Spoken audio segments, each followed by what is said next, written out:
Ya, sebagai partai yang waktu itu Amin Rais bilang, gantung Soeharto di Monas ya kan, Ya, inget nggak betul, sih? betul, ya. Gitu. Tapi kemudian dalam perjalanannya setelah menikmati kekuasaan menjadi nggak istiqomah dalam perjuangan, lupa sama platform-platformnya dan ikut menikmati euforia pembagian Dan kue-kue mengkudeta Gus Dur ya. kekuasaan. Saya merasakan itu udah second period. Pas begitu masuk ke periode kedua, saya udah merasakan tuh dengan undang-undang Cipta Kerja, dengan undang KPK diamputasi. Jadi sama saya dong, baru sadar kena prank di tahun keempat ya. Nomor mobilnya aja dibedain. Nah gitu, jadi praktek rasisme Apartheid dan lah, apartheid ya. yang ada di, ini baru ngelihat Al-Quds, belum ngelihat daerah Ramallah, belum ngelihat Gaza ya. Ini udah nyakitin saya tuh sampai nangis banget sih gitu. Dan mereka Zionis, saya makanya dengan tidak menerima kan saya golput kemarin. Saya merusak kertas suara saya secara sadar. Terima kasih. Jadi kalau nanya saya ya saya nggak menerima. Enggak, buat saya gini aja. Jadi menurut saya Mbak Wanda, itu bentuk perlawanan saya terhadap kezaliman dan kebohongan.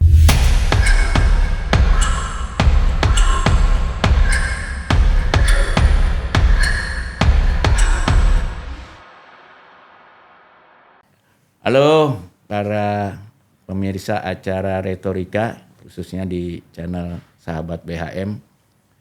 Hari ini saya boleh mengklaim lagi seorang sahabat, dia bilangnya sahabat seperjuangan ya. Walaupun saya udah kenal cukup lama juga ya, yaitu Ibu, saya panggil Mbak aja ya, Mbak Wanda Hamidah ya. Muda. Ya muda tapi hebat lah. Mbak Wanda Hamidah ini terakhir saya kenal karena kegiatannya yang luar biasa tahun lalu ya. Satu-satunya peserta perempuan dari Indonesia yang ikut armada Global Sumut Flotilla. Betul. Jadi ini adalah armada kapal-kapal civil society ya. Dari berapa? 44 negara sekarang. Iya. Berapa anggotanya? 15.000 atau berapa? 500 orang sih yang berangkat. Yang berangkat ya. 500 orang. Dan berapa kapal waktu itu ya? Kalau nggak salah 55 kapal. 55 kapal nekat ya. Iya. Berangkat mau masuk ke Gaza bawa bantuan. Betul. Dan itu dari mana-mana ya. Ada yang ada sekarang ada Global Sumut Nusantara juga ya. Yang sama aja sih Global Sumut Nusantara itu part of the Global Sumut Flotilla. Ngumpulnya di mana waktu itu ya? Di waktu Turki yang ya? pertama di Tunisia. Oh di Tunisia ya. Yang kedua di Turki dan Barcelona. Karena mana ya? Itu bulan apa ya waktu itu? Bulan September. September ya. Saya ingat ulang tahun di pelabuhan. Ya. Boleh nggak tahu kenapa ini kok seorang Wanda Hamidah yang kalau mau hidup senang di Indonesia, saya lihat juga di Instagramnya mau tiap hari yoga atau ngelatih yoga santai. Kok nekat? Nah pergi, kapalnya juga kecil-kecil gitu ya. Kalau ada badai dikit aja terpaksa ditunda ya. Udah nabrak karang, udah bocor di tengah laut, udah mengalami semuanya. Mau gimana ceritanya sampai akhirnya terlibat nih dengan kegiatan ini? Oke, kayak beberapa tahun terakhir sih hijrah aku bukan hijrah secara ini ya fisik ya, lebih ke hijrah spiritual. Mental sih ya, secara spiritual sama mental sih Mas Bambang, bahwa kayaknya aku udah sangat bersyukur nih di usia yang hampir 50 tahun kayaknya semua. Kelihatan masih 30-an. Masya Allah, terima kasih Je. Pasti udah banyak yang ngomong gitu ya. Mau bilang 30 tapi udah ketahuan kan sama netizen. Ya.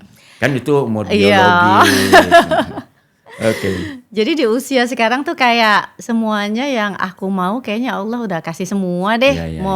Jadi udah nggak ada ambisi. Anak berapa? Anak 4 alhamdulillah. 4 ya, alhamdulillah. Laki satu berapa? Udah lulus UGM, udah kerja. Satu di ITB semester terakhir. Satu baru lulus SMA, insya Allah mau ke Jepang nih Agustus. Satu masih ada bonus kelas 5 SD. Oh masih ada yang diurusin ya. Oke. Nah jadi ceritanya kayak aku udah nggak ada, apalagi hijrahnya keluar dari partai politik kan Mas Bambang tahu ya. Ini 3 partai ya, mula-mula PAN, di anggota DPRD DKI ya. Nasdem, Golkar. Terus dipecat gara-gara nggak mau mendukung. Nggak mau dukung Pak Hatta dan Pak Prabowo kan, ya. nggak mau. Dipecat, kita dukung pindah Jokowi, ke Nasdem. Terus kita di prank, abis kita dukung gini. Ya, pindah ke Nasdem kan abis itu. Iya, aku cerita dulu ya. Waktu kita saya waktu mahasiswa kan Trisakti. Iya. Pak Bambang inget lah ya. Dan jadi saksi waktu jadi itu saksi. Terus jadi saksi juga. Sempat hilang katanya. Enggak. Jadi tapi dilaporkan hilang sempat kan? Ada ancaman DPO, daftar pencarian orang gitu. Terus jadi kalau untuk menghalangi hal bentrokan dengan oppressor sih udah ya. Udah hatam lah. Udah hatam ya, udah kena gas air mata, peluru tajam, maksudnya bukan kena peluru tajam, menyaksikan penembakan secara langsung. Waktu penembakan di Trisakti ada di situ? Iya, saya in front of the line yang dikasih bunga-bunga mawar merah untuk polisi sebagai menandakan aksi kita aksi damai kan. Kemudian sampai di hari itu saya ngerasa bahwa mungkin Mas Bambang juga tahu waktu itu sama Om Gunawan Muhammad ya. Waktu itu kita sama-sama dukung Amin Rais kan sebagai luar biasa Amin Rais. Luar biasa deh gitu. Jadi aku nih udah ngerasain, terus kemudian aku langsung masuk PAN karena ngerasa bahwa agenda reformasi ada semua di platform PAN. Jadi aku udah ngerasain pindah ke parpol yang kemudian sangat idealis sampai kemudian merasakan kenikmatan jabatan dan kekuasaan. Dan waktu itu nggak usah keluar duit banyak untuk terpilih anggota DPRD ya? Justru saya nggak ambil momentum itu. Enggak, waktu itu kan masanya belum sampai begitu ya. Betul. Tapi akhirnya belajar banyak. Pemimpin itu memang sejarah repeat gitu, bahwa pemimpin yang lahir dari nol. Di komisi apa di DPRD Jakarta? Waktu itu 98, saya tuh 10 tahun berpartai baru masuk DPR loh, 10 tahun. Jadi nggak instan. 2009 waktu itu DPRD DKI. Jadi saya mau ceritain dulu nih kenapa keluar. Kenapa keluar ya? Ya, sebagai partai yang waktu itu Amin Rais bilang gantung Soeharto di Monas ya kan, inget nggak sih? Gitu. Tapi kemudian dalam perjalanannya setelah menikmati kekuasaan menjadi nggak istiqomah dalam perjuangan, lupa sama platform-platformnya dan ikut menikmati euforia pembagian kue-kue kekuasaan, mengkudeta Gus Dur. Dan ingat bahwa ketika dia ngomong begitu, kemudian waktu itu kan saya dipecat karena saya mendukung Jokowi. Kan kita semua kena prank ya saat itu ya. Nah ini jadi that's another story. Ya, secara sadar mengakui kena prank. No, enggak cuma sekarang. Saya merasakan itu udah second period. Pas begitu masuk ke periode kedua, saya udah merasakan tuh dengan undang-undang Cipta Kerja, dengan undang KPK diamputasi. Jadi sama saya dong, baru sadar kena prank di tahun keempat ya?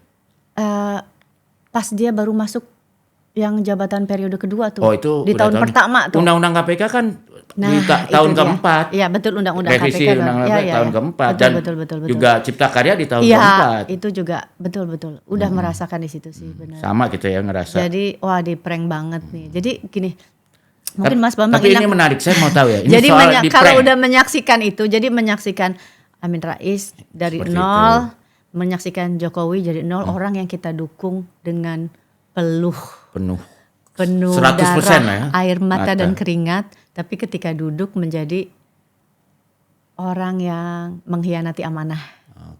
Gitu. Jadi ternyata aku ngerasa apa semua orang begini ya. Aduh, gitu. Patah hati. Yang dulu anti Orde Baru, pas saya dipecat kan karena dukung pertama kalau kali. Amin kan Rais, Anda patah hati kapan? Dari pendukung berat Amin Rais terus jadi patah hati kapan? Banyak hal sih, maksudnya ketika ngelihat dia tidak lagi kan waktu itu kan saya sempat bawa gini loh, yang bawa Amin Rais ke Trisakti itu kan aku untuk ngasih semangat mahasiswa. Ya waktu dia jadi ketua MPR bawa sama Mugiono, udah lupakan ya. Nanti kita another chapter ngomong Mugiono. Bawa korban, para korban keberangusan Orde Baru yang dibunuh, diculik, Trisakti Semanggi 1, Semanggi 2, juga aku gitu. Jadi maksudnya teman-teman gitu ke Amin Rais, tapi nggak pernah dia sendiri secara pribadi atau partai nggak pernah mendukung pengadilan HAM ad hoc, nggak pernah memperjuangkan itu. Padahal dia dan yang lain lahir dari rahim reformasi, ya kan.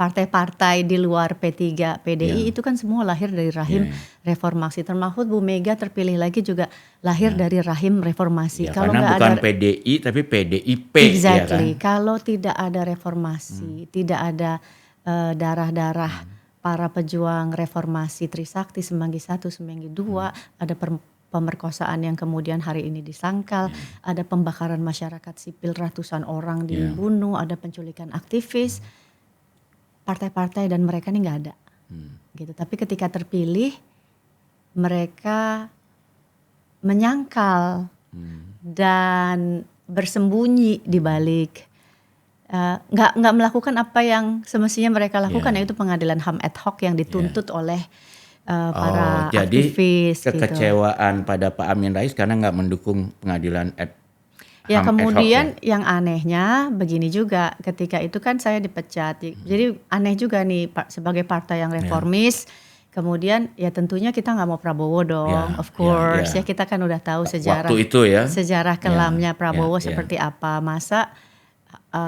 Masa partai reformis mendukung Prabowo, agak aneh juga. Akhirnya saya punya pilihan yang lain, walaupun itu juga di prank at that time. Nah kemudian saya dipecat dari PAN. Ya buat saya nggak apa-apa gitu. Tapi sebetulnya yang ini mungkin malah agak alhamdulillah juga ya. Tapi maksud saya yang mengkhianati yang mengkhianati platform ini siapa? Gitu, yang keluar jalur siapa, tapi yang dipecat siapa? Gitu kan, sebetulnya kan itu langkah saya untuk memperingati partai bahwa kamu telah melakukan kesalahan dan kelalaian. Gitu. Setelah saya dipecat seminggu kemudian masuk ke dalam gerbong salam-salaman, lucu nggak? Jadi politik tuh salaman sama Pak Amin? Oh enggak dong, kan kemudian bergabung koalisi. Oh iya betul. Jadi ngerti nggak Mas Bambang? Iya Nasdem sama. Bukan, kita masih ngomongin PAN. Oh masih PAN. Oh iya betul. Oke. Kita masih ngomongin PAN. Jadi pecat. Terus besokannya saya dipecat, seminggu kemudian masuk koalisi, bersalam-salaman, berpeluk-pelukan. You know what I feel gitu, ngerti nggak perasaan saya? Jadi wow, politik. This is a heavy politik gitu, kayak ya intrik, pengkhianatan, politicking. Jadi rakyat nih dibikin seperti wah ini hasil begini, tiba-tiba terus koalisi, terus tiba-tiba saya dipecat, tiba-tiba besoknya bersalaman gitu. Padahal waktu itu Allahu Akbar gitu, sampai sujud-sujud. Ada tuh videonya tuh. Terus sampai situ besokannya ya gitu, jadi politik ya. Terus kemudian udah pasti pecat, saya masuk ke Nasdem, sempat beberapa tahun di Nasdem, 3 tahun. Tapi kemudian waktu itu saya kader Nasdem, ini politik juga, mungkin diajak Bang Surya Paloh langsung. Iya. Kemudian saya maju, kemudian saya setelah, kalau nggak salah saya sempat 3 tahun di Nasdem. Kemudian jadi ketua di Jakarta, bukan? Oh, Malahayati, ketua perempuan. Iya, ketua gitu. perempuan. Okay. Dan sempat ketua fraksi, ketua DPW DKI. Nah, mungkin Mas Bambang ingat kasus tanah keluarga saya di Jalan Citandui tahun nomor 2022 ya itu. Menteng 3 tahun lalu. Iya, 2022 ya. Nah, itu juga nggak lepas dari politik. Ya, waktu itu saya kader Nasdem, kan udah pindah ke Nasdem. Mas Bambang tahu yang terjadi. Tanah yang kami miliki dari tahun 58 yang dibeli oleh nenek saya. Kemudian itu nggak pernah jatuh ke orang lain, selalu di dalam keluarga. Di dalam tanah itu juga ada 8 kepala keluarga. Jadi nggak cuma tanah saya sendiri. Oh, jadi itu gak satu tanah keluarga, ada berapa 8 keluarga di satu rumah? Iya. Yang semua keluarga ini takut dan diintimidasi karena rumahnya besar dong kalau ada 8 keluarga ya? Bukan, udah dikapling. Jadi ini sebidang tanah. Iya, sebidang tanah. Kemudian dikapling ada 8 dari tahun 58 kan gitu. Ya, ada 8 gedung di situ. Tapi kita 8 rumah yang saling mengakui eksistensi karena kami udah hidup damai berdampingan selama. Tiba-tiba ada seorang mafia tanah yang mengatakan bahwa itu tanah saya. Dengan SHGB yang kami yakini palsu di tahun 2011. Karena SHGB itu berdasarkan AJB yang sudah kami gugat secara hukum dan menang di Mahkamah Agung. Iya. Dan AJB bodong ini yang kami gugat dan kami menang udah diperjualbelikan udah 6 nama. Yang terakhir si mafia tanah ini. Udah 6 Ya, nama. saudara. Jadi yang ketika digugat sampai ingkrah itu yang pertama ya pemilik. Bukan. Udah Ya, ke 6. Ya pokoknya udah beberapa pemilik kami gugat udah menang. Tapi ini terus berjalan nih jual belinya si bodong ini. Sampai lahirlah SHGB yang kami duga palsu. Ya kalau nggak palsu ya yang nggak berdasarkan alas hukum yang sah. Gitu. Dan ini ada politiknya juga. Banyak orang yang nggak tahu. Gitu. Jadi ini kalau masih ingat pada saat itu. Jadi saudara Japri mafia tanah ini kalau ingat ya dulu mendukung calon gubernur. Oke. Ngerti ya? Mendukung. Oke. Jadi sebelum peristiwa pendudukan tanah dengan kekerasan itu, ya pakai jaket pemuda Pancasila. Ya kita bisa lihat foto-fotonya nanti dicari. Seminggu kemudian dan di situ ada yang menjadi sponsor pencalonannya. Analisa saya. Tapi ini analisa jadi pendapatnya. Pendapat pribadi ya. Iya, kan dukungan itu kan nggak ada yang gratis ya. Ya kan, nggak ada yang gratis kan. Jadi analisa saya karena dukungan ini nggak gratis, saudara mafia tanah ini bilang saya udah mau tanah ini nih dari tahun 2011 nih, cuma nggak bisa karena yang tinggal di situ pejuang semua. Gitu. Sementara waktu itu dan tiba-tiba 1 minggu setelah pakai jaket pemuda Pancasila, berarti dukungan pencalonan gubernurnya itu kan didukung oleh mafia. Oke. Iya. Dan waktu itu Mbak Wanda dukung Ahok atau dukung AHY? Saya nggak dukung siapa-siapa. Oh enggak ya. I see. Nah jadi ada pertama ada Ya, kalau Tempo udah ngulas nih siapa. Ya. Tolong dikasih tahu lagi siapa. Menurut tulisan Tempo banyak terlibat kasus-kasus dari tambang-tambang ilegal dan menurut tulisan Tempo juga terlibat banyak kasus narkotika juga. Gitu. Jadi sekarang tentunya udah cari perlindungan dong secara politik ya. Tapi pada saat itu mungkin bohirnya dukungan Pemdanya yang kemudian selama ini nggak pernah terjadi tuh dalam masa Ahok dan lain-lain. Tiba-tiba wali kota menelurkan surat. Kami dianggap kayak warung remang-remang di pinggir jalan yang kan aneh juga. Dan itu terjadi 1 minggu 5 hari sebelum turun. Dan itu baru bisa, padahal saudara mafia tanah ini, saudara ini udah mencoba itu dari tahun 2011 dan nggak pernah bisa. Tapi dibantu oleh Pemda karena harus membayar hutang budi kampanye. Jadi diturunkanlah surat dan satpol, eskavator, ini alat-alat Pemda semua, hebat nggak? Mafia didukung Pemda DKI karena gubernurnya punya hutang, hutang dukungan. Ngerti maksud saya ya? Karena sebelumnya nggak pernah bisa ini dilakukan, karena kami punya alas hak yang sah dan kuat secara hukum. Jadi bayangin. Itu keyakinannya Wanda ya? Keyakinan saya.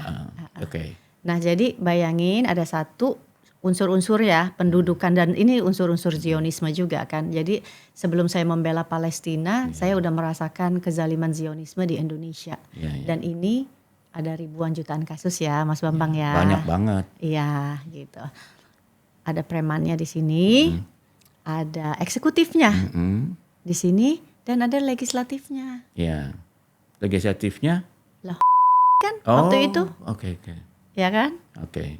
Iya, jadi 3 ini. Itu semua diusir yang 88 itu? Yang lain udah lama, yang bertahan cuma kami. Oh, jadi yang 7 udah nyerah. Bahkan yang ada rumah yang paling kecil depan Itu orang Ambon Kristen berlindung di rumah kami karena ibunya stroke, bahkan dia juga stroke. Dia ingin bertahan dan berlindung di rumah kami karena rumahnya dihancurin eskavator. Bayangin kami tinggal, rumah itu tidak pernah kosong, bukan tanah terlantar. Kami tinggal di situ dengan hak yang sah. Kami bayar PBB, telepon atas nama kami. Dan itu Jalan Ciasem nomor 2 apa ya? Jalan Citandui. Jadi depannya Citandui nomor 2, kirinya Ciasem nomor 1. Dan anehnya. Resminya jalan apa? Jalan? Ya Citandui. Citandui ya? Nomor 2. Ini Ciasem, sebelah kirinya Ciasem nomor 1. Jadi karena itu hook ya. Hook ya. Anehnya Mas Bambang, namanya SHGB Bodong, SHGB-nya itu bukan Citandui nomor 2. Citandui nomor 1 yang ada di rumah orang lain yang punya SHM. Tapi dia mau mengklaim, ngeklaim itu tanah saya. Namanya udah niatnya gak baik, bikinnya asal nembak, jadi kan nomornya salah-salah. Iya. Oke. Padahal SHGB-nya di rumah sebelah sana, tapi dia mau ini. Jadi waktu itu Mbak Wanda Gitu, merasa seperti orang Gaza dong ya? Maksud saya gini, ya merasa banget. Jadi ngerasain, maksud saya itu saya kader Nasdem, saya dizalimi sama pada saat itu. Gila nggak? Ya, makanya jadi keluar maksudnya, langsung ya? Ya masa saya bertahan di partai yang menghancurkan, merampas, menganiaya saya dan keluarga saya. Make sense nggak? Ya. Gitu, jadi kayak terus kenapa pindah ke Golkar? Pengkhianatan maksud saya setelah pindah ke Golkar saya ngerasa semua partai emang hancur nih. Enggak, tapi waktu itu kenapa pindahnya ke Golkar? Semua partai memang hancur. Saya mau masuk deh sekalian ke partai yang paling dedengkotnya. Kan dedengkot Orde Baru itu. Iya, yang dulu dimusuhin. Betul. Jadi saya partai reformis aja begini. Nasdem juga yang lahir dari reformasi mengikut dalam andil penghancuran, pengintimidasi dan penganiayaan saya dan keluarga saya. Coba deh sekalian kita jebur ke Golkar. Dedengkot dari semua partai. Gitu. Jadi siapa yang narik ke Golkar? Ada beberapa orang ketua Golkar gitu. Bukan Pak ini. Kan itu belum Bahlil ya, masih belum Pak Erlangga. Pak Erlangga yang narik. Ketemu Pak Erlangga juga. Gitu. Jadi saya ke Golkar mencoba untuk memberi warna di Golkar. Tapi kemudian setelah Bahlil naik, saya hands up deh. Kenapa? Gitu. Saya mundur teratur karena ya gimana ya, kan kita udah tahu kita di prank Jokowi ya. Dan kemudian aksi besar-besaran ya 17+8 itu ya. Kemudian kita tahu Bahlil bekerja untuk Solo, begitu, untuk Jokowi gitu, orangnya Jokowi. Jadi tapi ya sebetulnya kan menteri-menteri seperti Bahlil ini kan oportunis aja, bekerja kepada tuannya siapa, penguasanya siapa, dia akan bekerja di situ gitu. Jadi sama sekali nggak punya visi misi membela rakyat sih menurut aku gitu. Jadi oke deh, I have enough deh gitu. Makanya jadi aku itulah tahun Anda memutuskan nomor partai politik karena aku udah yang katanya paling reformasi juga kemudian berubah ketika masuk ke dalam kekuasaan. Makanya ya absolute power corrupt absolutely gitu. Itu belum, kekuasaannya masih dikit aja dia udah corrupt, apalagi kemudian semakin besar semakin banyak semakin, dan aku udah ngelihat dua orang yang kemudian menurut saya nggak istiqomah dalam perjuangan. Dan ya Pak Amin yang saya dukung dari nol, Pak Jokowi yang saya dukung, kita dukung semua dari nol, dan kita juga dukung Pak Amin dari nol juga ya. Ingatlah Mas Bambang, kita sejarahnya Tempo nih kan sebetulnya sama ya, kita duduk bareng-bareng mendukung kedua tokoh itu dari awal, tapi kemudian tentunya kita hari ini semua merasa dikhianati gitu. Jadi ternyata setelah saya puluhan tahun di politik, mungkin apalagi saat ini semakin gila lagi karena kita nggak punya oposisi sama sekali. Tapi kan ada yang di luar, kenapa nggak join PDIP? nggak ada yang di luar. Saya nggak lihat. Kan paling nggak resminya PDI bilang Saya di nggak luar. lihat partai PDIP sebagai oposisi. Mohon maaf. Ya. Saya nggak Oke. lihat suara PDIP di parlemen against Cipta Kerja, against Malah pelemahan pendukung KPK. kalau dulu ya. Exactly, Kan? Oke. gitu. Jadi saya nggak lihat partai PDIP. Jadi udah patah arang nih, partai politik patah arang. Saya melihat kita udah nggak punya oposisi. Jadi koalisi gemuknya Jokowi diteruskan oleh koalisi gemuknya Prabowo. Jadi nggak patah arang. Menurut saya satu-satunya merubah ya dengan merubah sistem bahwa udah nggak boleh ada elektoral. Jadi semua partai boleh bertanding, semua calon independen boleh bertanding. Harusnya seperti itu. Nggak mau bikin partai baru aja? Kalau Mas Bambang mau bikin aku ikutan. Tapi partai harus akhirnya saya pada kesimpulan semua sebetulnya partai ini harus Karena kan dibuka sebetulnya untuk siapa aja dan pemimpin ini harus boleh keluar dari calon independen. Nah, bentar lagi kita seperti partai di India nanti ada partai kecoa. Yang Gen Z ya, karena rasa frustasi masyarakat dan partai itu sekarang besar. Ada juga partai orang biasa kan yang menguasai New Delhi ya. Betul. Ya, Jadi ya untuk melawan sistem ya kita juga harus terus menerus melawan sih. Ya. Jadi intinya ya di mana ada kezaliman di situ ada perlawanan. kalau- Perlawanan dengan cara apapun. Ya. Nah sekarang yang dipilih Mbak Wanda melawannya dengan cara apa? Saya selalu ikut dalam gerakan kemanusiaan, berada dalam gini, ketika ada opresi, ada oppress and oppressor, pasti saya akan berdiri di rakyat yang diopres, dimanapun baik di Indonesia maupun di luar Indonesia, dalam hal ini di Palestina ikut Global Sumut Flotilla. Jadi perlawanan saya kemanusiaan aja. Kalau saya lihat pengalaman Mbak Wanda ini, saya jadi ingat waktu saya mahasiswa nih, Mbak Wanda belum lahir waktu itu. Iya. Itu kita tuh tergila-gila sama satu buku namanya The Pedagogy of the Oppressed, karangan Paulo Freire. Ya. Dia bilang masalah tuh karena kalau ada oppress ya, ada penindasan dan ada yang ditindas. Iya. Tapi kenyataannya ketika berubah posisinya yang ditindas berkuasa, dia jadi penindas juga.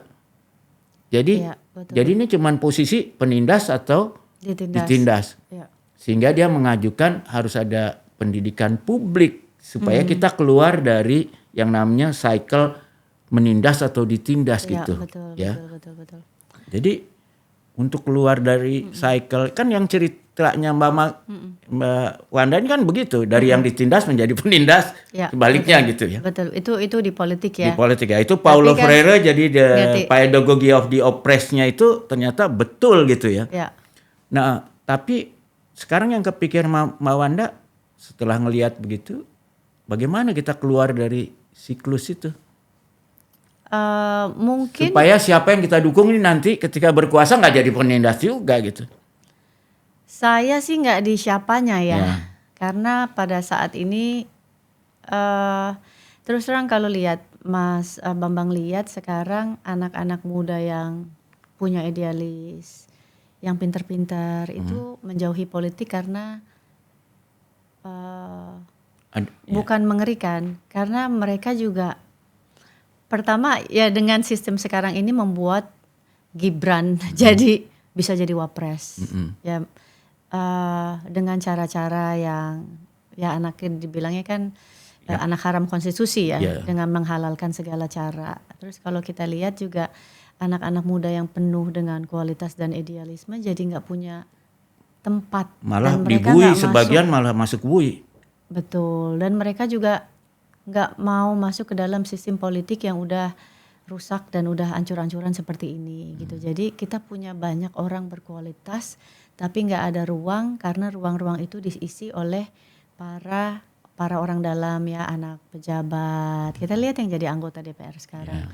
Kalau nggak istrinya, anaknya, menantunya, cucunya, ayahnya dari hakim konstitusi digantikan oleh anaknya, 2 orang, atau pamannya, DPR, keponakannya anaknya ya. satu lagi DPRD, terus adiknya di komisi yudisial, terus gitu. Ya, jadi KKN yang dulu kita Balik semua balik ke KKN balik lagi ya. udah balik lagi. Kita sekarang ini kayak mulai dari nol lagi, Ya. mulai perjuangan dui fungsi ABRI udah masuk lagi ke ranah sipil, Malah multifungsi TNI mungkin ya. dan polisi ngurusin dapur MBG.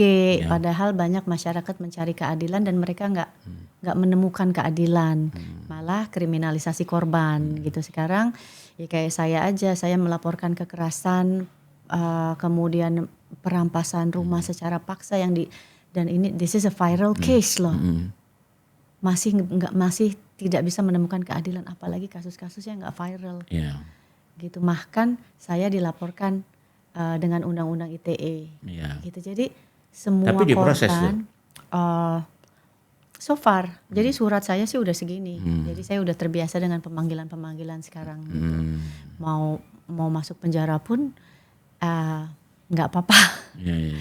It's okay gitu karena Serius nih? Iya, Nggak apa-apa. Nggak apa-apa gitu karena Kenapa nggak apa-apa? ya kan perlawanan. Yang penting kita melawan. Gitu. Kalau kita mulai takut melawan, diktator otoritarianismenya makin besar lagi, makin hebat lagi. Jadi ya kita melawan di pengadilan, kita melawan secara fisik udah. Jadi rupanya Mbak Wanda Hamidah ini Kalau kita terpengaruh oleh perkataan Edmund Burke bahwa kejahatan berkuasa karena orang-orang baik berdiam diri ya. Jadi nggak perlu syaratnya nggak perlu banyak, asal orang baik berdiam diri aja, berkuasalah para penjahat itu kan. Betul, dan kita sebagai muslim yang katanya mencontohkan, meneladani Rasulullah Sallallahu Alaihi Wasallam, Nabi Muhammad Sallallahu Alaihi Wasallam, memang Nabi pernah nggak berpihak terhadap orang yang diopres, gitu kan? Nggak pernah. Memang Nabi takut kemudian bersembunyi terhadap orang-orang yang zalim kan? Enggak. Ini menarik karena ini masuk dalam satu pertanyaan saya. Tapi dalam sejarah Nabi, kebetulan kita sama-sama muslim ya. Ketika kekuatan di Mekah yang melawan dia begitu besar, Nabi hijrah dulu kan? Ke Madinah, tidak melawan sampai mati di Mekah. Iya. Jadi artinya ada tactical decision juga kan, tidak harus nekat gitu. Hijrah bukan untuk menyerah, untuk fight back ya. Untuk menyusun kekuatan. Ya, betul. Lalu akhirnya kembali menaklukkan Mekah kan. Setuju. Betul. Nah hijrahnya Mbak Wanda ini kemana? Hijrah maksudnya hijrah dalam hal apa nih? Merasa perlu hijrah atau masih mau melawan di Indonesia? Oh ya, tanah air saya harus dilawan dong. Maksudnya bukan hijrah. Hijrah itu kan nggak ansi harus pergi dari luar Indonesia. Tapi ada loh kalau kita lihat pengalamannya Khomeini dulu di Iran, kan dia hijrah dulu ke Paris. Ya, tapi kan dia lalu akhirnya dia kembali berkuasa di Iran kan? Iya. Bisa juga. Tapi kan itu kasusnya berbeda ya. Ya. Belum perlu lah sampai hijrah ke luar negeri ya. Belum perlu. Mudah-mudahan nggak pernah perlu ya. Ya harus menyusun kekuatan di sini kasihan. Maksudnya teman-teman kan kita berjuang bersama-sama biar bagaimana kan ini tanah air kita sendiri. Sebagai seorang pejuang yang tentunya sedang melakukan perlawanan, tentunya bertemu dengan anak-anak muda yang punya gagasan yang sama. Mbak Wanda kan lihat di banyak negara, apalagi di Afrika, terjadi pandemi revolusi oleh Gen Z. Yes. Kita lihat kan di Nepal. Di Bangladesh, betul, ya kan, kemudian di banyak negara Afrika gitu ya. Yang paling sadis itu kan di Nepal itu kan sampai dibuang ke sungai ya. Dan pemicunya kelihatannya sederhana karena di Bangladesh cuma tiba-tiba mereka merasa tes untuk masuk buaya negeri dicurangin orang dalam coba gitu kan. Betul. Ya. Nah, Mbak Wanda melihat Gen Z di Indonesia nih ada kemungkinan ketularan pandemi ini nggak? Ya harusnya ya, karena yang merasakan akibat orang tuh kalau udah diktator semakin otoriter, semakin kapitalis gitu. Kalau negara udah begitu, pasti kan korbannya masyarakat kecil. Ya. Udah mulai monopoli. Sekarang kalau lihat kebijakan ekonomi kita kan semua sekarang harus diolah, dan antara semua sekarang harus diolah Koperasi Merah Putih semua sekarang. Jadi nggak cuma Dwi Fungsi Abri yang balik, kemudian KPK di Brangus, kemudian monopoli usaha juga udah mulai kita rasakan nih. Kalau udah mulai seperti kembali lagi ke zaman Soeharto, pasti ya ada korban di bawah nih, yang seperti seperti gunung es ya, yang kita cuma lihat ujungnya, di bawahnya mereka yang dipecat, mereka yang nggak punya pekerjaan, mereka yang tenaganya dikuras tanpa upah yang memadai, ya mereka yang nggak bisa mengakses sekolah, mereka yang nggak bisa mengakses kesehatan, mereka yang nggak bisa mengakses ke keselamatan mereka, perlindungan hukum. Kalau ke polisi kan sekarang juga susah ya. Tapi justru di sini kan paradoknya ya Mbak, kalau kita bicara di luar negeri ya, yang mendahului kita lah kembali ke masa yang lebih otoritarian. Kalau kita lihat di India, Modi ya, itu kan semakin lama semakin otoritarian. Betul. Cuma karena ekonominya, pertumbuhan ekonominya tinggi, ya seperti zaman Pak Harto lah. Udah lama juga dia bertahan kan. Betul. Kemudian kita lihat juga Erdogan di Turki. Kan dia juga cukup otoritarian lah. Banyak yang dipenjara, wartawan. Tapi di satu sisi tapi karena dia ekonominya kelihatan negaranya makin maju lah, paling nggak secara dari luar ya. Udah bertahan berapa lama juga gitu. Jadi kelihatannya mungkin hanya di saat otoritarian itu dibarengi dengan krisis ekonomi aja ya, maka terjadilah di Bangladesh, terjadi di Nepal, terjadi, dan pasti terjadi di Ceylon ya, Sri Lanka ya, dan banyak negara Afrika. Kalau otoritarian itu pasti kan ada koruptif ya, rezimnya. Kalau udah koruptif pasti kan hak-hak rakyat yang diberangus. Kan ini bom waktu aja. Cuma kan it can happen anytime. Tapi kan ada teorinya tuh, dulu buku terkenalnya Thomas Hobbes ya, Leviathan kan, monster itu. Dia bilang ya gini, manusia ini ternyata ya kalau dia dikasih dua, yaitu harapan semakin sejahtera dan aman, security, dia nggak peduli tuh pemimpinnya monster atau bukan gitu ya.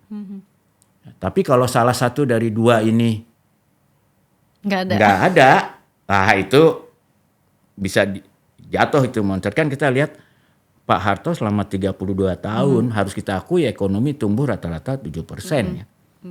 Baru jatuh karena ada krisis ekonomi kan.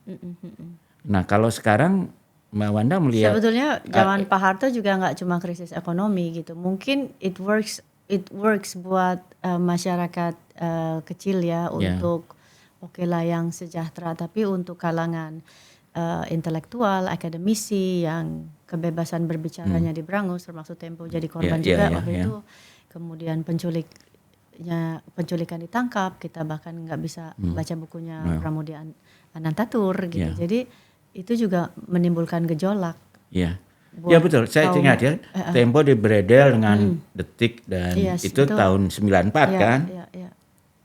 Tapi kan ya kita ada demo-demo, ada AJI, ada gerakan.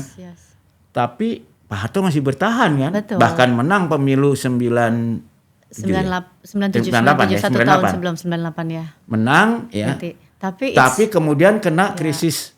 But it start from there. It's always start from there. Ya, itu selalu dimulai dari kaum pekerja. Kaum pekerja, kaum akademisi, kaum intelek yang itu tadi kan Mas Bambang bilang kita harus mencerahkan nih kehidupan berbangsa bernegara. Jadi kalau kita nggak ikut mencerdaskan kehidupan bangsa, mereka ya yang diopres akan jadi opresor. Makanya ini juga saya nggak lepas gitu ketika saya berbicara, berdiskusi. Jadi nggak cuma melakukan aksi-aksi kan, tapi juga seperti datang ke podcast, diundang A, diundang B, itu kan mencerahkan kehidupan berbangsa dan bernegara. Kenapa kita begini, kenapa ini harus dilakukan gitu. It's part of the mencerahkan kehidupan. Apalagi anak Gen Z yang sekarang ini kan udah mulai informasi udah nggak kayak dulu. Dulu kan kita baca buku, sumbernya jelas. Kalau sekarang ya TikTok lah yang udah banyak hal yang hoax itu udah rancu gitu. Tapi mereka sekarang punya AI loh. Iya, tapi kan menjadi males baca buku gitu. Kadang-kadang ya mau komen tapi mereka nggak tahu duduk perkaranya apa. Kalau gitu. Ngomong buku Mbak Wanda Hamidah, apa aja buku favoritnya? Aku lagi sering baca buku Palestina. Oh, Palestina. Jadi sangat menguasai ya sejarah. Enggak sangat menguasai, masih di permukaan aja. Cuma semakin kita membaca buku, semakin kita, apalagi dari penulis-penulis yang kita pengetahuannya nggak cuma googling atau dari AI. Tapi semakin itu kan kita baca buku, ya? Semakin kita merasakan penindasan yang mereka rasakan. Jadi kita nggak ngomong Palestina juga sih, karena but the central of Zionism ada di Palestina yang kemudian spread ke seluruh dunia. Kalau kita lihat negara-negara otoriter itu kan pasti dukungnya imperialis, pasti Amerika sama Israel juga. Justru ini kan menariknya ya. Justru yang ditakutin sekarang itu kan negara-negara yang berani sama yang disikat semua kan di negara-negara yang nggak tunduk sama Zionism, sama imperialism gitu. Ini kan bahaya. Justru ini menarik kita ngomong Zionism, karena Zionism itu sekarang menjadi contoh yang sangat kasat mata tentang benarnya teori pedagogy of the oppressed-nya Paulo Freire. Karena kan Zionism lahir dari semangat kaum yang tertindas kan. Orang-orang Yahudi yang saat itu merasa tertindas di mana-mana, maka mereka merasa perlu membuat negara sendiri yang mayoritas orang Yahudi supaya mereka tidak lagi tertindas. Tapi begitu jadi mereka menindas, jadi penindas yang luar biasa gitu loh. Jadi ini dari tertindas menjadi penindas juga akhirnya ketika berkuasa. Ya, people just doesn't learn. Tapi saya ngelihatnya nggak cuma begitu sih Mas Bambang. Saya ngelihat sejarah pertama dimanipulasi. Maksud saya, if we talk about entitas Zionis ini adalah this is not entitas yang is a projectnya Amerika sama projectnya Inggris gitu. Jadi kalau kita ngomong Jews, kita ngomong Bani Israel, mereka udah ada di Palestina ratusan tahun dan mereka hidup damai berdampingan. Saya udah ke Al-Quds 2 kali. Semakin saya belajar mereka ratusan tahun nggak pernah and they are Palestinian gitu. They are Christian Palestinian, Jews Palestinian gitu. They live in the peace gitu. Bahkan kalau kita lihat di New York itu sekarang yang mayoritas orang Yahudi itu yang pro-Palestina dan against Zionism kan. Jadi artinya mereka berusaha melepaskan Zionism dari keyahudiannya mereka. Dan mereka menolak. Mereka menolak, bukan berusaha melepaskan. Saya nggak Zionis. Jadi Zionis ini sebetulnya adalah project Amerika dan project Inggris to occupy Palestine supaya mereka punya to occupy Palestine. It's not just for the sake occupy Palestine.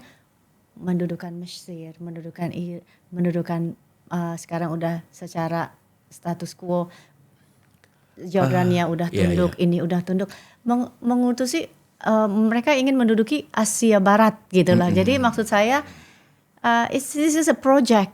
Zionism is a project. Tapi kalau menurut saya itu projectnya belakangan. Kalau kita lihat sejarahnya ya, ketika Ben Gurion bikin kelompoknya, mereka oleh Inggris dianggap teroris loh.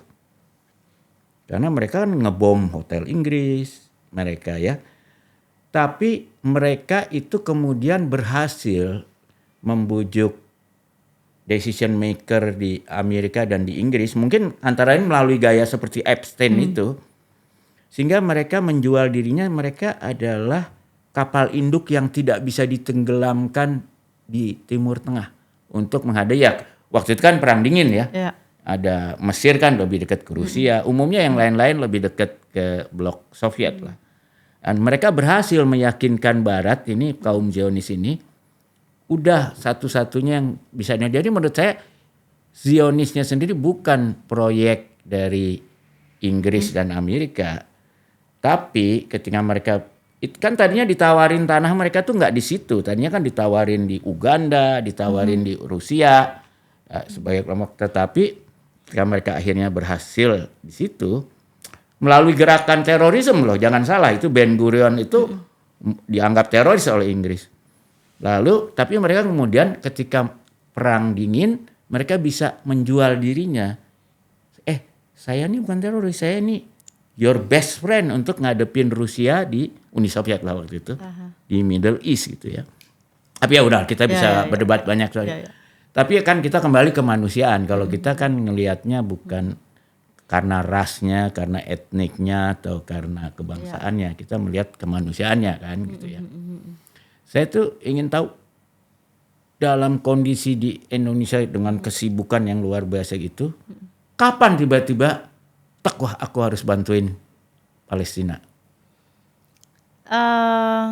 Ya semenjak what happened. Tahun berapa kira-kira? Aku ngerasa terlambat juga sih bantuin Palestina gitu, karena ya memang terbuka matanya, Hamas do what they have to do ya on the 7 October. Oh, setelah 7 Oktober. Terus ngelihat genocide semakin ugal-ugalan. Jadi ketika pembalasan Israel atas 7 Oktober itu ya. Iya. Setelah itu langsung tersentuh ya. Iya, genosidanya semakin. Ya, genosida yang kasat mata banget ini, ya. Kasat mata, gila. Dan mungkin ternyata mereka agak untung ada Al Jazeera dan TV Turki ya. Karena sebelumnya kan Barat nutupin ini. Betul.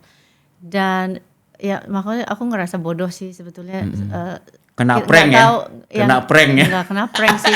Enggak tahu sejarah Nakba gitu, bahwa dari tahun 1948. Gara-gara itu jadi tahu soal Nakba ya. Jadi tahu semua, dan sepertinya topeng Zionis satu persatu udah sampai terbongkar ya.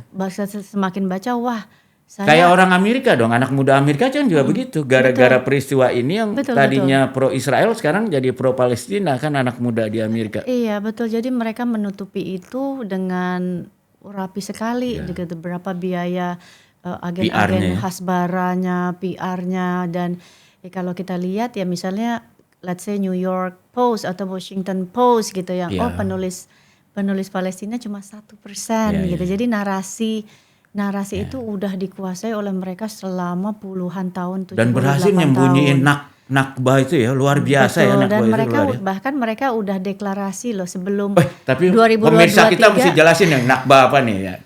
Mbak, ini aja lah. Iya, Nakba itu kan deklarasi Israel Raya atas pendudukan Palestina. Perang pertama ya. Perang pertama, genosida pertama 48, ya? Yang di tahun 1948 yang kemudian mengusir, merubuhkan, pembunuhan sampai 750.000 bangsa Palestina keluar, diusir dari Palestina, dan dari Nakba itu berlanjut ke perjanjian, penguasaan, pembunuhan. Dan wilayah Palestina makin kecil.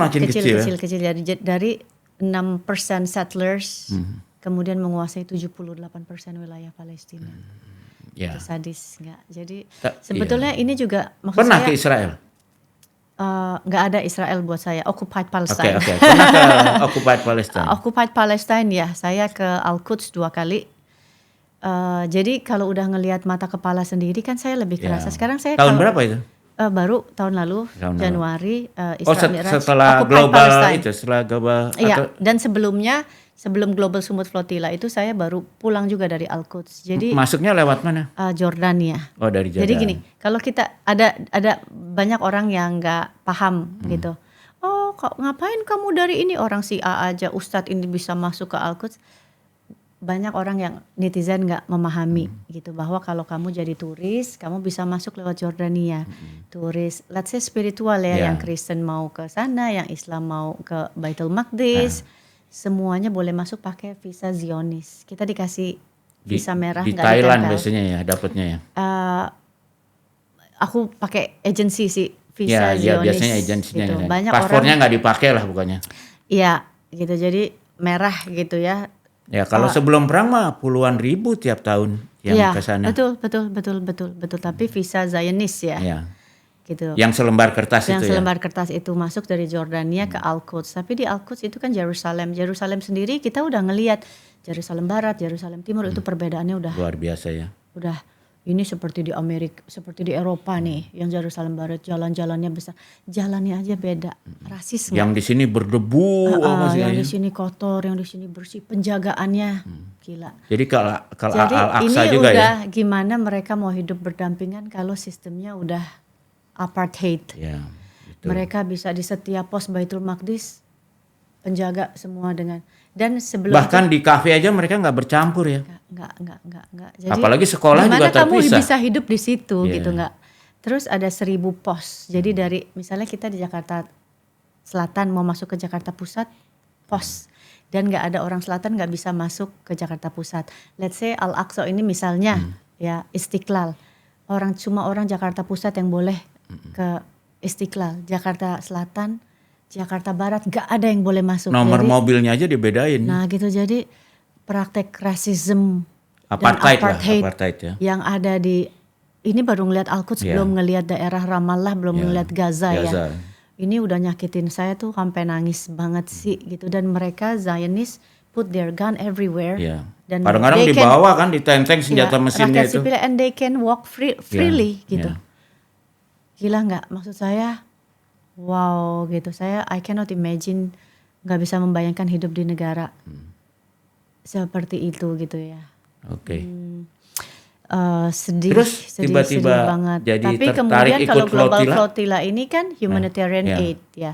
Kalau ini kan kita ibadah, tapi kita di situ juga ingin membantu warga Palestina yang tinggal di Yerusalem. Kita membantu perekonomiannya, kita penuhi masjidnya, Al-Quds, Baitul Maqdisnya kita penuhi, kita beli dan makan dari orang-orang Palestina, kita tidur di hotel Palestina, itu kan kita makan di restoran, kita beli barang-barang mereka gitu. Itu Walaupun hotelnya lebih jelek ya. ya of course, ya mau nggak mau. Tapi lebih murah juga sih. Mau nggak mau Ya. gitu, karena ngapain kita membiayai Zionisme dengan kita tinggal di hotel-hotel Zionis Israel, karena uangnya kan pasti untuk membunuh rakyat Palestina juga gitu. Jadi kemudian tapi ini kalau yang semangat perjuangan ya kita yang berlayar. Ada sekarang kan ada land convoy. Siapa yang ngontak?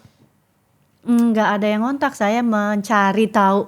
When there's a will, there's a way. Ya. Oh jadi aktif Kalau sendiri kata ya? Rumi, apa yang Jadi lewat internet cari-cari gitu? mencarimu, what you seek, it's seeking you gitu. Jadi, tapi ini kalau Mas Bambang tahu, ini saya mulai dari Global Movement to Gaza. Yang kalau itu ada di media sosial saya cari tahu siapa yang ke Gaza, siapa yang ikut Global Movement to Gaza waktu itu, yang kita walking dari Ismailiyah, apa naik bis, apa naik mobil dari Ismailiyah mau ke Rafah.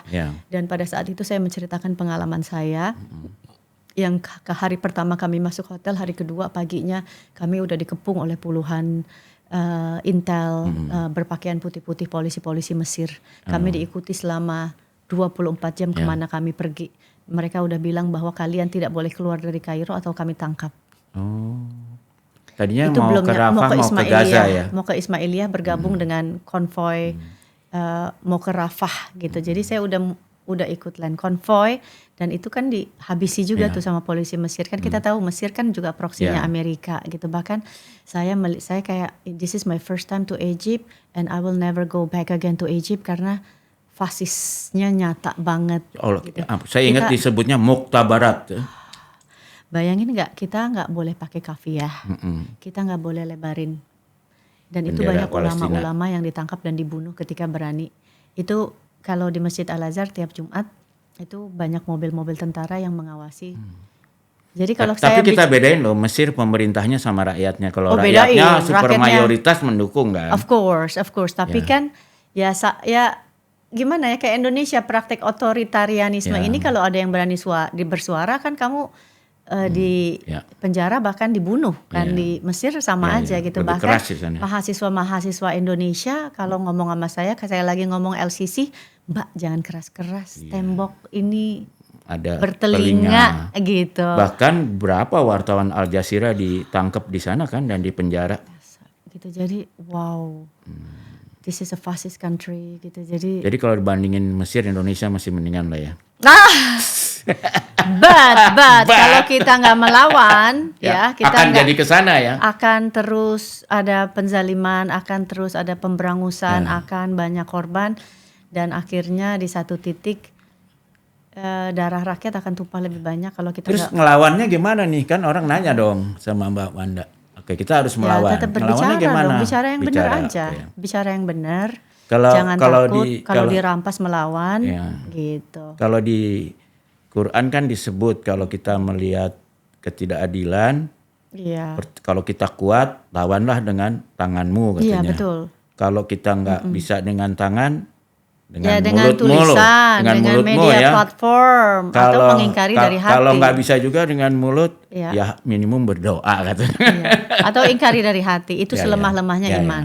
Gitu. Tapi Allah Subhanahu Wa Taala lebih suka, lebih menyukai Muslim yang kuat daripada Muslim yang lemah. Kita nggak bicara fisik ya. Tapi kan kalau kita lihat sejarah Nabi Muhammad sebagai contoh bagi orang Muslim kan contoh manusia yang ideal. Of course. Ya kan melawannya tidak langsung cabut pedang kan, tapi persuasif kan, dakwah itu dasarnya persuasif kan. Ya. Tapi jadi artinya jihad sampai kekerasan itu hanya bela diri kan. Iya betul, bela diri boleh, dan tapi membela kalau di-oppress. Dan kalau musuh udah nyerah ya harus diperlakukan sebagai manusia. Betul dong, betul.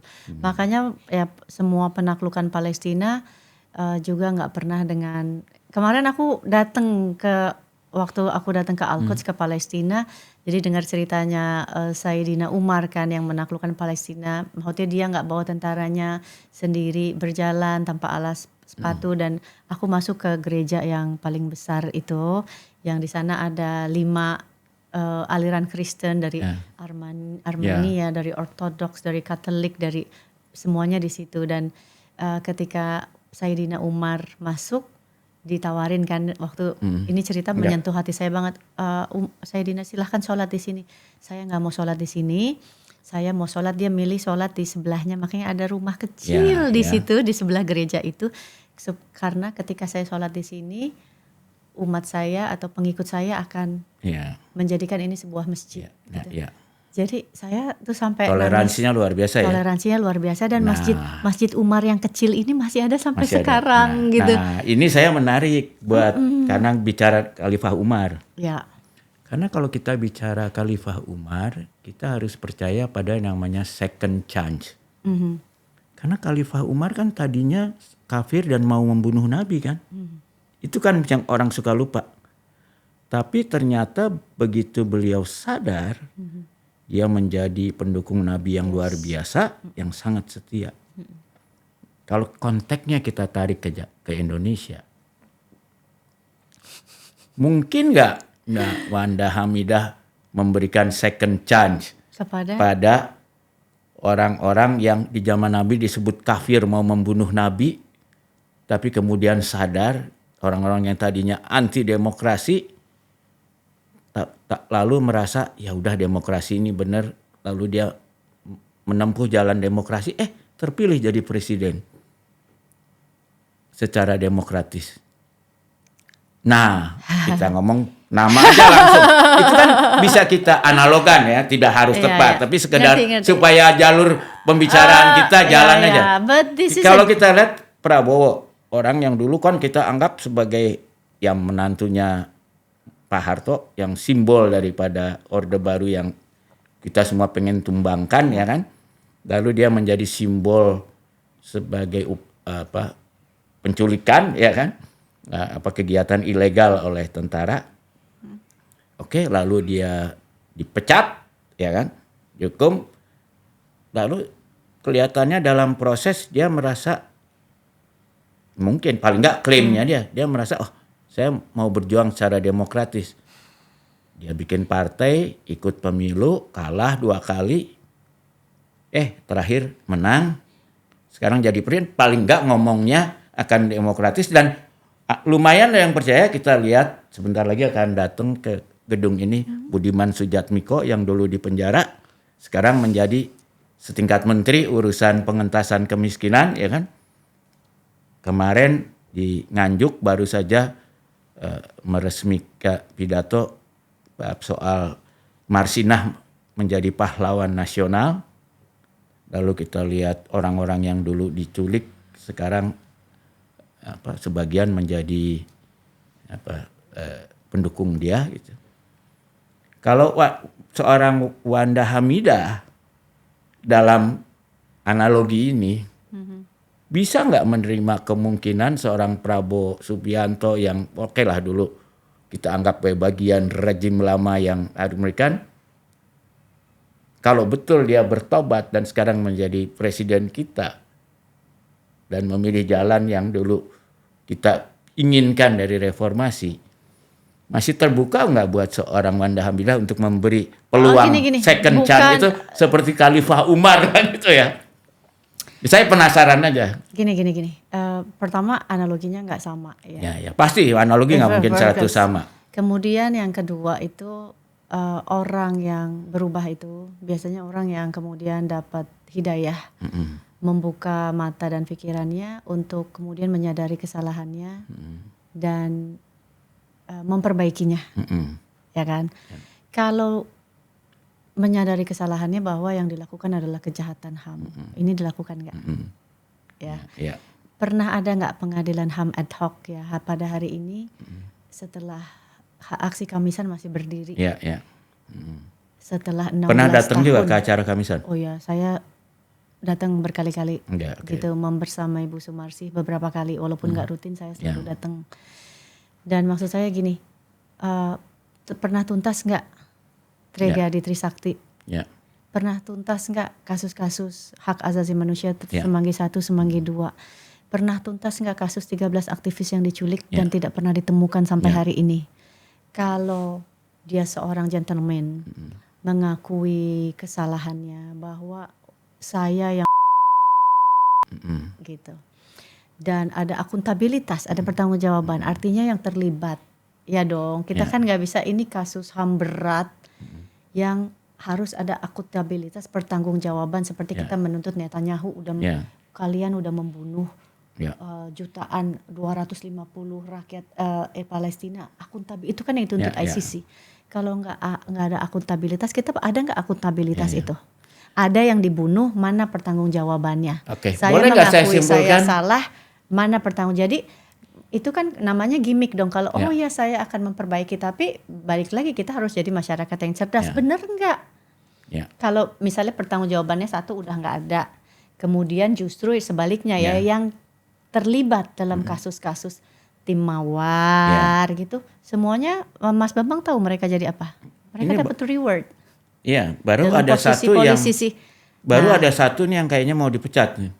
Mereka dapat reward menduduki jabatan-jabatan prestis di dalam negara ini, pelaku kejahatan HAM. Apakah ini kita bilang, apakah ini niat baik untuk memperbaiki demokrasi atau bukan? Tapi mereka pernah disidang dan dihukum juga kan? Ya walaupun hukumannya berapa sebulan, 2 bulan, 3 bulan, 10 bulan gitu. Ya betul. Kan? Gitu. Tapi, Mas Bambang mau nggak anaknya dibunuh dihukum? Pelakunya dihukum 10 bulan, saya sih nggak mau ya. Iya. Apalagi pelakunya nggak ketemu, saya akan melakukan apa yang Ibu Sumarsih lakukan. Nggak, kalau buat saya begini, seandainya semua itu memang dibebankan pada seorang Prabowo, sangat masuk akal. Tapi kan dia hanya satu dari representatif. Kita bukan, ketika kita menuntut Soekarno itu kan kroni-kroninya. Siapapun mestinya yang terlibat. Paling nggak kalau nggak gini loh, kalau tidak bisa dimintai akuntabilitasnya, impunitasnya harus dicabut. Mereka nggak duduk dalam posisi penting dong. Gitu. Kalau kita mau cuci dosa sejarah ya, misalnya ya. Ya, tapi kan moral dilemanya adalah begini. Seandainya mereka mestinya Syafri Samsudin hari ini nggak jadi Menhan. Iya. Ngerti maksud saya? Saya bisa paham ya, kalau Syafri Samsudin menjadi di Menhan kan appointed position ya. Tapi bagaimana dengan orang-orang yang terpilihnya itu kan melalui pemilihan ya? Maksudnya what Pak Bambang trying to say is mereka terpilih secara demokratis. Iya. Memang demokratis pemilihan. Kita kan kalau ngomong Prabowo kan ada Gibran. Memang Gibran demokratis. Ya, apapun ya. Maksud saya gini. It's not demokratis. Enggak, saya bisa menerima pendapat itu. Tetapi bahwa dalam kenyataannya kan tidak ada pemilihan umum dimanapun di dunia yang 100% dianggap bebas dari kecurangan. Bahkan Amerika tuh Trump tuh selalu bilang pemilihan di Amerika tuh kecurangan curang, dalam ya. pelaksanaan. Tapi kan biasanya kalau dalam standar internasionalnya masih di kecurangan ada, tapi ya secara umum diakuilah dia menang atau kalah dan sebagainya gitu ya. Walaupun batas-batasnya bisa macam-macam lah, tapi kita lihatlah pemilu kita dengan segala kebrengsekannya dan segala macamnya, ya harus kita akui mayoritas orang menerima itu sebagai satu ya sudah given lah ya kan? Artinya ya kalau soal Gibran ini agak susah karena dia wapres ya, bukan pasangan kan. Artinya tapi bukan. Kan Prabowo itu mungkin nggak menang kalau nggak sama Gibran. Ya itu kan jadi bisa ada ininya lah, ada sangkut pautnya. Ya makanya itu kan bisa diperdebatkan lah ya. Tapi kenyataannya kan pemilihan sudah berlangsung, ya kan? Dia dapat 58%, kelompok ini jauh di atas Anies dan Ganjar pasangannya. Kan pilihannya sekarang jadi kayak pilihan pengadilan sesat Socrates. Ini sistemnya begitu, kan mereka menang relatively fair, udah jadi penguasa. Terus dia klaim ya, saya ini kan udah menang secara demokratis, saya percaya. Ini kan kata Mas Bambang ya. Enggak, kalau saya kata. Ya pokoknya kalau saya sih saya nggak akan keluar dari mulut saya bahwa this is a fair game, this is demokrasi. Tapi terima nggak Mbak Wanda bahwa ini hasil pemilu ini? Ya orang anak haram konstitusi, saya nggak terima. Jadi lah. tidak menerima. Saya makanya dengan tidak menerima kan saya golput kemarin. Saya merusak kertas suara saya secara sadar. Terima kasih. Jadi kalau nanya saya ya saya nggak menerima. Buat saya gini aja. Jadi menurut saya Mbak Wanda itu bentuk perlawanan saya terhadap kezaliman dan kebohongan. Manipulasi. Jadi siapa pemimpin Indonesia sekarang? Kenapa harus siapa sih gitu? Ya. Semua kita bisa jadi pemimpin kok. Nggak mesti nunggu dari siapa, benerin aja. Kita mulai berkata yang benar, kita mulai berkata yang baik, kita mulai melawan penindasan, itu aja. Nanti muncul kok gitu. Kenapa kita harus mengkultuskan seseorang harus ada siapa, nggak perlu ada siapa. Sistemnya aja kita rapihin, ketika sistem udah rapih, insya Allah semua orang yang bagus, yang jujur, yang baik, yang amanah ya bisa, siapapun bisa. Sistemnya udah dibuka, mau bikin parpol, mau maju independen, buka aja semuanya gitu. Karena kalau sekarang sistemnya masih partai politik, terus partai politiknya gue kasih menteri, gabung deh semuanya gitu. Jadi udah nggak ada lagi nih suara rakyat di DPR RI. Jadi anggota parlemennya juga they don't care about the people anymore, karena kamu cuma cukup panggil 7 ketua partai. Ya kan? Jadi DPR ini udah miliknya ketua partai sekarang. Saya sangat setuju dengan pendapatnya Mbak Wanda. Tapi pertanyaan saya sebetulnya begini. Kan ketika kita melihat ini pemilu sah atau tidak. Pertama kan. Kalau ini tidak sah ya kita harus gulingkan supaya jadi sah ya kan. Terpilih pimpinan yang sah ya. Tapi perlawanan itu kan bentuknya bisa macam-macam. Macam-macam. Apakah perlawanan itu melalui jalan demokratis, konstitusional, ya kan? Artinya kan kalau perlawanan itu ya udah saya nggak setuju dengan presiden sekarang, partai yang berkuasa sekarang, saya akan bikin partai baru atau join oposisi. Ini banyak loh perlawanan konstitusional ya, salah satunya, dilakukan. Ya, atau ya saya mungkin nggak bikin partai baru, saya bersuara kenceng supaya di pemilu berikut partai yang lebih baik yang menang gitu kan. Atau bisa juga perlawanan yang memang saya exile aja, saya akan melawan dari luar, itu kan banyak juga dilakukan. De Gaulle dulu kan di Prancis dilakukan oleh Khomeini di Prancis. Atau saya masuk hutan, ya kan? Dilakukan orang GAM misalnya, atau OPM misalnya. Betul. Kalau buat Mbak Wanda, perlawanan seperti apa yang cocok buat Mbak Wanda? Ya, sebetulnya perlawanan sih udah banyak ya. Maksudnya teman-teman Kontras, teman-teman LBH, ya dukung mereka aja. Karena setiap ada kebijakan yang terutama dalam hal perundang-undangan gitu, yang mereka melakukan gugatan, rakyat juga bisa melakukan gugatan gitu. Ya. Jadi dukung lembaga-lembaga yang sedang melakukan Kalau gugatan gitu, konstitusi dong gitu kan. jadi Kita artinya ngomong mau konstitusional. sebagai orang lulusan hukum dan notaris yang pernah jadi anggota partai dan anggota perwakilan rakyat DPRD, jalurnya tetap ya mendukung sesuai dengan Iya, betul. Walaupun kalah terus atau dikalahkan kalau terus nggak apa-apa. Kan, ya tapi, kalau kata Mas Gun, dalam kita hidup berdemokrasi itu, kalah is okay, tapi jangan takluk. Iya. Ya Dan kan, jangan takluk diam. tuh beda. Jangan diam. Ya, kalau takluk kita diam, tapi kalau kita kalah tapi melawan terus kan tidak takluk artinya. Iya, lawan dengan sebaik-baiknya, sehormat-hormatnya. Oke, ya. Gitu. Dan yang kedua juga kan kita punya perlawanan, misalnya aksi-aksi, demonstrasi, ya semuanya harus simultan dilakukan gitu. Jadi secara konstitusi, secara aksi, secara demonstrasi, secara diskusi, secara nonton bareng, pesta babi betul, gitu. Kayak pesta babi itu perlawanan juga dong, ya. Betul, Oke. betul. Terima kasih kita karena saya udah diingetin nih sama penguasa kita ini ya, Mas Bakti dan Mas Dimas, bahwa kita waktunya udah hampir habis. Saya ingin kembali nih ke Global Summit. Kita berbahagia hari Minggu kemarin semua sudah kembali ya. Alhamdulillah. Ikut jemput ya? Nggak ikut jemput, tapi saya malamnya mengunjungi Mas Heru yang masuk rumah sakit waktu itu. Ya. Ini juga saya juga baru cek, wartawan TV Tempo hari ini lagi check up dulu di rumah sakit ya, karena mereka mengalami penganiayaan, tapi mereka adalah contoh dari orang-orang yang melawan terhadap ketidakadilan. Dan mungkin sekarang seolah-olah kalah karena tidak berhasil masuk, ditangkap, disiksa, dikembalikan, tapi tidak berhenti melawan, tidak takluk kan. Betul. Dan ini maksudnya kenapa kita berani berangkat Global Summit Flotilla, karena kita nggak mau genosida di normalize. We normalize the genocide.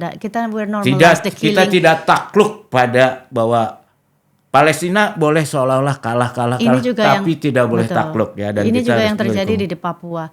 So it doesn't matter. Ini buat saya bukan menang kalah.